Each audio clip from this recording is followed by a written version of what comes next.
Abu Hurairah adalah salah seorang sahabat terdekat Rasulullah Shallallahu Alaihi Wasallam.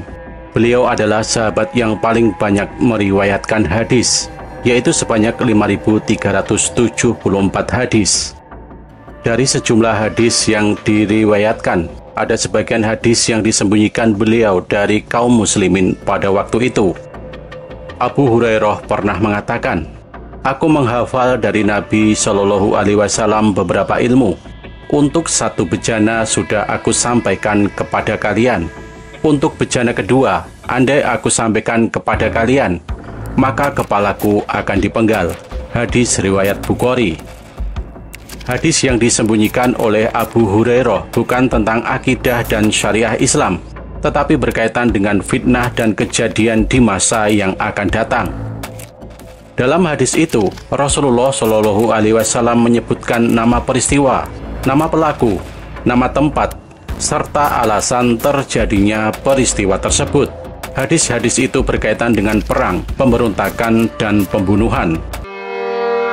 Berita-berita seperti ini apabila hanya diketahui oleh orang-orang yang amanah dan berilmu, maka akan aman. Namun, jika berada di tangan orang-orang jahil, maka resikonya sangat besar, karena bisa membahayakan beliau sendiri dan orang lain, serta dapat menimbulkan fitnah, huru-hara, dan perpecahan. Ibnu Hajar mengatakan, kemungkinan ilmu-ilmu yang disembunyikan itu adalah informasi tentang tanda-tanda kiamat. Apabila disampaikan akan terjadi kekacauan di akhir zaman, dan kemungkinan akan diingkari oleh mereka yang tidak mempercayainya. Namun menjelang akhir hayatnya, Abu Hurairah menyampaikan sebagai informasi rahasia itu kepada beberapa sahabat dekatnya dari kalangan tabi'in, yakni generasi kedua sepeninggal Rasulullah Shallallahu Alaihi Wasallam. Naskah atau manuskrip langka itu ditulis seorang tabi'ut tabi'in, yaitu generasi ketiga setelah Rasulullah wafat, yang berasal dari Syam. Manuskrip itu berjudul Salam Wahab fi Akhir Zaman Arab, yang sekarang tersimpan di Istanbul, Turki. Dalam manuskrip itu telah tertulis beberapa peristiwa besar yang terjadi di dunia, lengkap dengan nama-nama tokoh pelaku utamanya. Dan berikut beberapa kutipan kejadian penting sesuai dengan terjemahan aslinya. Perang akhir zaman adalah perang dunia, yakni kali ketiga sesudah dua perang besar sebelumnya. Banyak sekali orang yang mati di dalam perang tersebut. Perang itu dikobarkan oleh seorang laki-laki yang merupakan kucing besar di negeri gelas dan mahkota di kepala. Teks tidak terbaca lagi.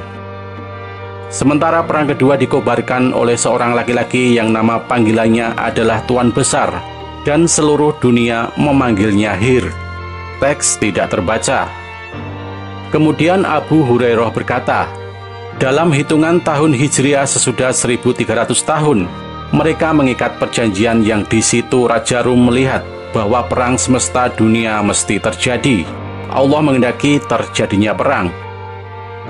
Waktu berjalan tanpa perjanjian, lalu berkuasalah seseorang dari negeri Jerman yang bernama Al-Hir, yang ingin berkuasa di seluruh dunia, memerangi seluruh negeri salju dan kebaikan.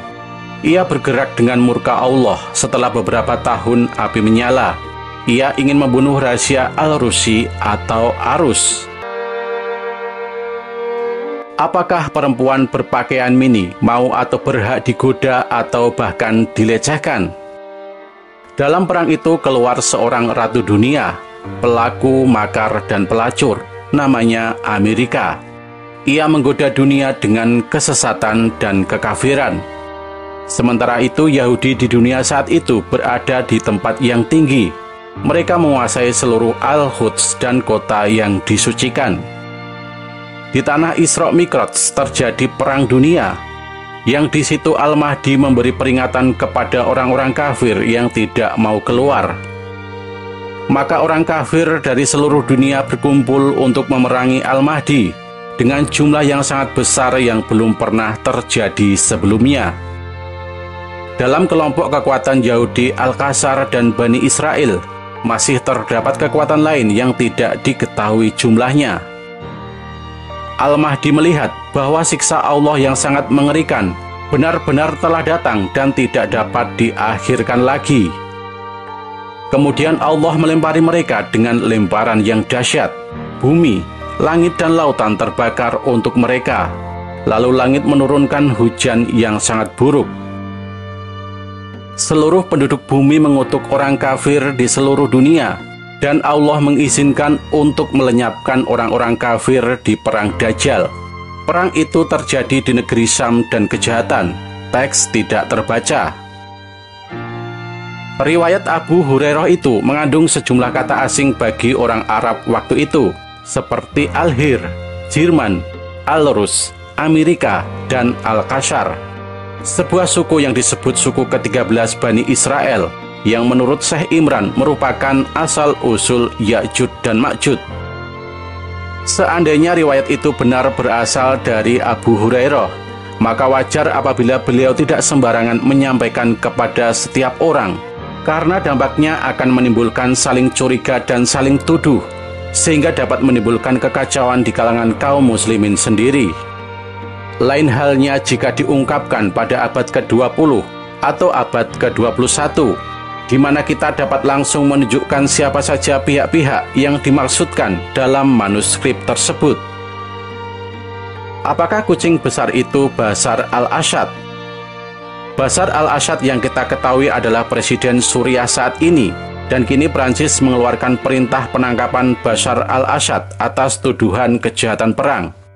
Di saat yang sama, kondisi perang Hamas-Israel telah meluas hingga melibatkan Hizbullah di Lebanon dan Suriah di pihak lain. Apakah benar awal perang dunia akan disulut mulai dari Suriah oleh Bashar al-Assad? Mari kita kupas tentang hadis Nabi yang kita bahas sebelumnya, bahwa perang dunia ketiga dimulai adanya kucing besar. Kucing bisa jadi adalah nama lain untuk harimau atau singa. Bahkan bisa jadi hanya sebuah metafora yang belum kita pahami saat ini. Secara etimologi, al-bashar merupakan bentuk jamak dari kata al-basharoh, yang berarti kulit kepala, wajah, tubuh yang menjadi tempat tumbuhnya rambut. Hal tersebut menunjukkan makna bahwa secara biologis, manusia didominasi oleh kulit dibanding rambut atau tubuhnya. Sedangkan arti nama Assad dalam bahasa Arab dan Sanskerta dan agama Islam adalah bentuk lain dari nama Asad. Arti nama Asad dalam agama Islam berarti dari bahasa Arab dan Sanskerta. Sapaan ini memiliki makna singa, kebahagiaan, menghadapi dan memulai. Apakah yang dimaksud kucing besar adalah Bashar al-Assad dan negeri kaca sudah jelas adalah Suriah? Lalu mahkota di kepala adalah arti kata Bashar, adalah menunjuk pada sosoknya. Wallahu alam bisawab.